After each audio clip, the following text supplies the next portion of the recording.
Hi, it's Lindsay. Thanks for joining me for today's practice. So today I primarily want to focus on ways we can work on strengthening our legs to help support our mobility, our balance, and our ease for getting through life in the day to day. And what I also love for strengthening the legs is it can help support our upper body. So if we're experiencing a lot of tension and tightness kind of through our rib cage, our back, our shoulders, that could be because we don't have the strength or stability through our pelvis or through our legs, so we tend to grip and hold on up top. So when we focus on the lower body, that can bring more ease and effortless to our upper body, which can help with things like headache, stress, strain, general mobility, and ease. So with that said, let's explore, and you can see for yourself what your outcomes are, and we'll go from there. So what I would like to do is have us come up to standing into a Tadasana. So let's come on up. I'm going to have to back up a little bit here. So Tadasana is our mountain pose or just standing. I like to keep my feet about hip distance apart, but be where you feel comfortable. And start to feel into the parts of your feet in contact with the floor. Specifically sense the center of your heels, the base of your big toe, so your big toe mound, or the ball of your foot, and the base of the baby toe. Let your arms hang, and just look straight ahead. And then just notice how your legs support the weight of your upper body, or doesn't support the weight of your upper body. Notice where there might be areas or lines of strain or tension, or a sense of openness or spaciousness.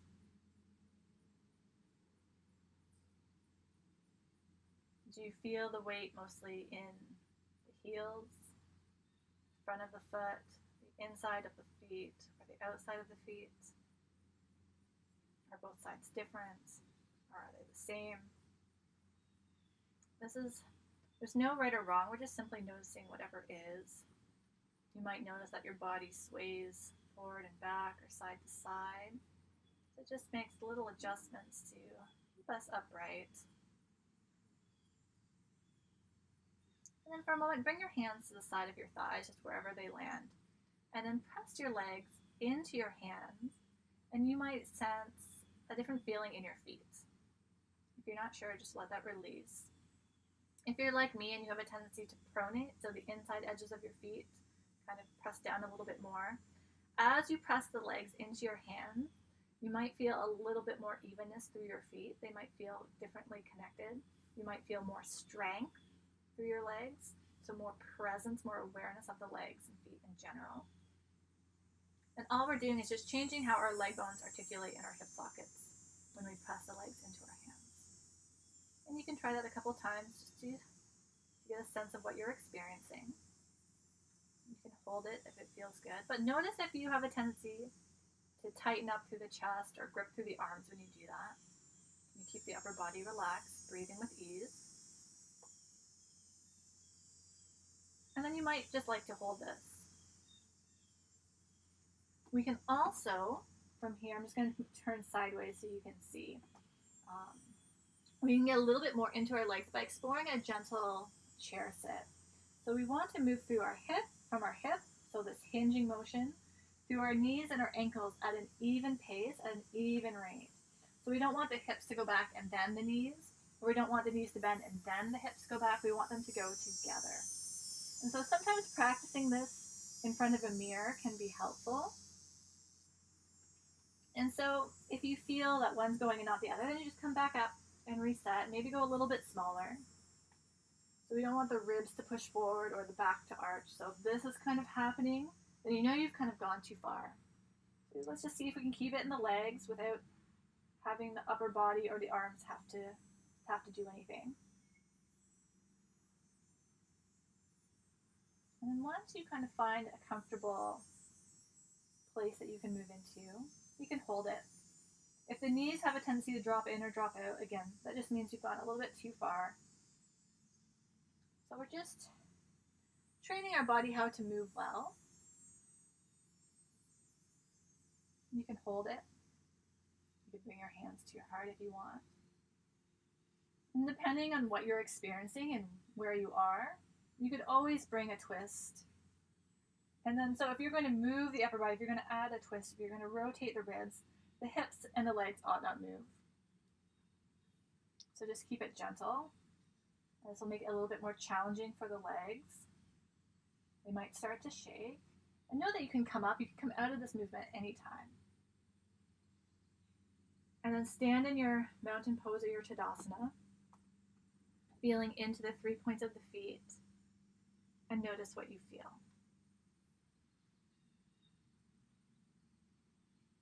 So that's one way we can work on strengthening the legs and providing support for the upper body. Let's move this out of the way. Another great leg strengthening exercise is to use a wall, to do a gentle wall sit. So I like to start by leaning against the wall, the head can rest. And then you're going to take your feet maybe a foot and a half away from the wall, depending on how long your legs are. You're going to slide down a little bit. So knees stay in line with the toes. And so this isn't a deep wall sit, right? The idea is that you only go as far as you could hold yourself there for maybe 20 minutes. Let the arms relax, looking straight ahead, feeling into the center of the heels, the base of the big toe, base of the baby toe. So kind of a tripod of the feet. And then feel the support of the legs holding you up. There might be kind of a natural or a gentle engagement of the belly without having to draw the belly button in, right? Our abdomen will just respond. So this can be good for core and balance. Breathing with ease.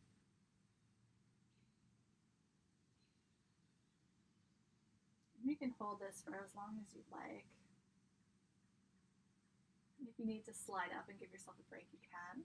But after a minute or two, you can slide yourself up, take the feet back, and then come back to standing, feeling into the 3 points of the feet, and notice what you feel. I always find that after I do a wall sit, I always feel really tall and really long, stable, grounded. So notice for yourself what you're experiencing. And if you're not sure, that's okay too. From here, we're going to come back down onto the floor. And you might like to have a pillow or a block or something to support your head. And we're going to start with the knees bent, coming down onto the hip, and try to keep your spine nice and long so that you don't come forward or stick your head forward. So we're going to come down, let the arm come onto the floor, and let the pillow fill the gap between the floor and your head. And then we're just going to settle in here. Now you might find that you need to bring a folded blanket underneath your hip if the ground is really hard, or a folded blanket between the legs. Sometimes that can feel nice. And we're just going to settle, noticing the sensations in your body, or lack of sensations. And then what we're going to do is we're going to explore lifting the top leg up and then bringing it back down. So we want to awaken kind of the muscles in the back of your bum here. So sometimes kind of poking into that area can bring a little bit more awareness. And then we're going to lift the thigh, lifting from this, like the outer hip area. And what we don't want to do is lift, have the lower leg initiate the movement and lift from your foot. So if that's happening, just come back down and let that foot kind of be limp. Let it be relaxed and let the lift come from the upper leg as opposed to the lower leg or the foot. And then we can hold the leg parallel to the floor. And you might start to feel some effort now in your glutes. If you've tensed up through your neck or your shoulders, bring the leg back down and just wait till that subsides. And then try it again, maybe not going quite as far or for quite as long. If the upper body's good and you want to go a little bit, you can always stay here. If you want to go a little bit further, keeping the leg parallel, you can start to bring your knee towards your chest without the leg dropping down. And you can hold. You can always apply a little resistance with your top hand. And if you want a little bit more, you can start to extend the lower leg. Now, if I had a wall in front of me, I might press my foot into the wall and press my heel away.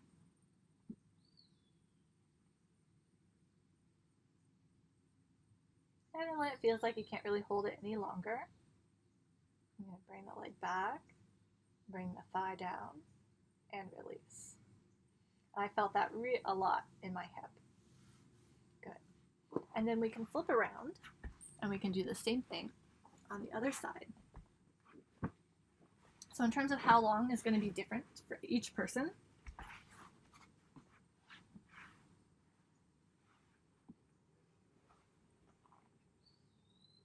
Just taking a moment to settle.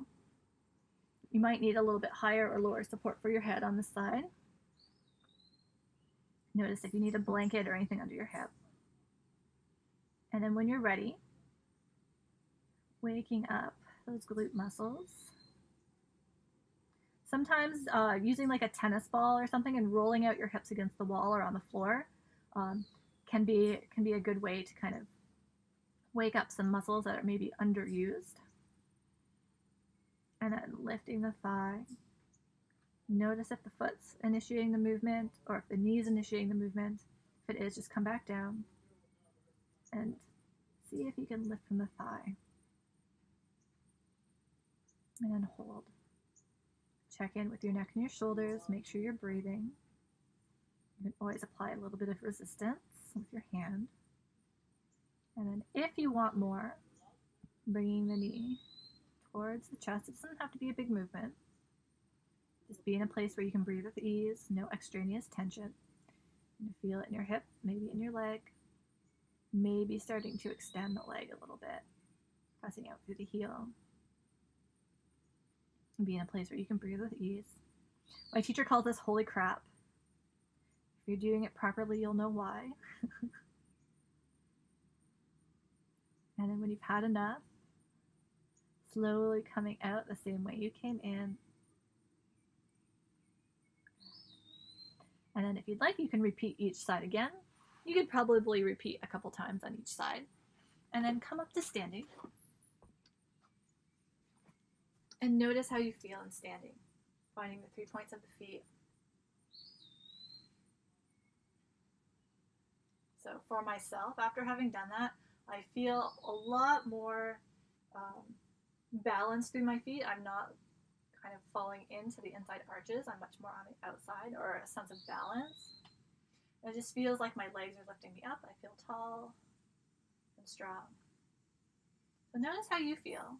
It might be something similar, it might be something completely different, and that's perfect too.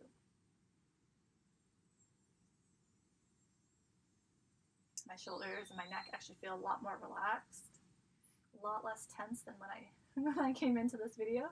So that's awesome. That feels really nice. Yeah. And then from here, I mean, that might be enough. You might be like, all right, I'm good to go for the rest of the day. If you want to explore a little bit more, we can always take this, you can take this into any movement with the legs. Like, I'll just give you a few suggestions. We don't necessarily have to go through all of them now, but we can explore some warrior poses, bringing the legs a little bit wider apart, and then rotating the thigh out. So if you haven't done this movement with me before, find one of my videos that goes through the warrior movements on how to rotate the leg without, moving the pelvis. I'm going to rotate one leg out and then bend the knee. And then you can press your leg into your hand. You might go a little bit wider. Feeling the connection between your feet and the ground. Feeling the strength and support of the legs. And then the upper body. Let it be relaxed and light. Your arms can hang. Or if you want to come into a warrior two, you can extend the arms out from the shoulders. Notice your breath, breathing with ease.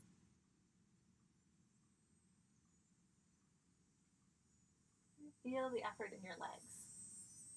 You could always, explore some side bending with the warrior two legs, so the legs don't move, but you can see what it feels like to move the torso, bending the spine side to side. The arms can stay relaxed, or you could bring the arms into it. Again, this is going to be individual preference depending on what you're experiencing through your arms and your shoulders. And then we can come back. We could also take the pelvis, so keeping the legs as they are, take the pelvis into a tilt towards the bent knee leg, and then bring the same side hand to the inside of the thigh, and then maybe bringing the other hand out from the shoulder or up overhead, kind of into an extended side angle pose. So this is requiring a little bit more effort in this front leg. Still breathing with ease, so if you're holding your breath, consider that maybe you've done a little bit too much. And then to come out, we're going to bring the pelvis back to neutral. And then from here, we're going to keep the knee that's bent as our fixed leg. So this leg and foot's not going to move. But we're going to bring our hands onto our pelvis. And we're going to lift onto the ball of the back foot. And we're going to rotate the pelvis so that the back heel's coming up into the air. And we're coming towards a high lunge. And then you're going to rotate the pelvis back and bringing the heel down. So the idea is that the pelvis is rotating around the head of the leg bone of our fixed leg. So this particular movement, that is the intention. So I'm going all the way. You might find that you just go a little bit, depending, like if you feel kind of really stuck and tight through your hips, it might just be a tiny movement, especially if this leg is kind of doing a lot of stuff that it shouldn't be doing. So just move in a range where this leg can stay still. Yeah. And then to come out, we'll straighten the leg and rotate it back. And then we can try the same thing on the other side. So the opposite leg will rotate out and bend the knee. Press the thigh into the hand. And then if you want, you can open up the arms. Feel the connection between your feet and the ground. Settling from your hips down your legs, into the feet. Soft, gentle breath.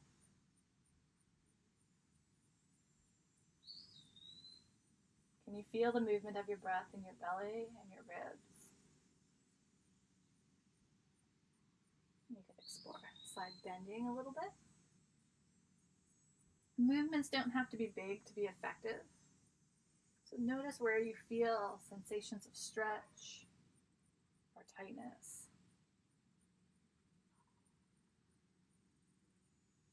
Notice that the legs aren't moving, it's just moving through the spine right now. One side lengthening while the other side's cinching. And then what do we do? We do this side angle. So the pelvis now is going to tilt towards that bent leg. Back of the hand to the inside of the thigh, so just a little bit of resistance there. And the other arm can come out from the shoulder or overhead. And we'll hold here for a few breaths as you feel comfortable. So even as we do more challenging poses or challenging movements, we want to still maintain the same level of ease that we would in a more foundational or simpler movement. And that's why this practice is progressive.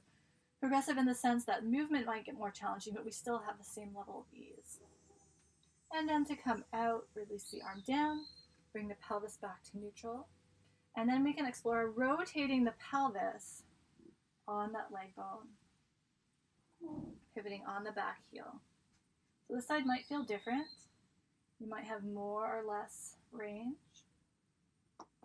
Move in a way that feels good, that doesn't hurt, and where this leg can support you. Okay. Try it a few times. You can always hold in the lunge if that feels good for the back leg.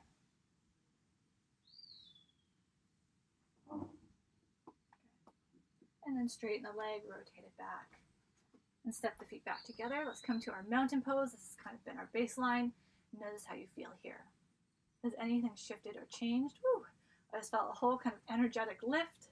That's pretty cool. Yeah, and my shoulders feel even more relaxed.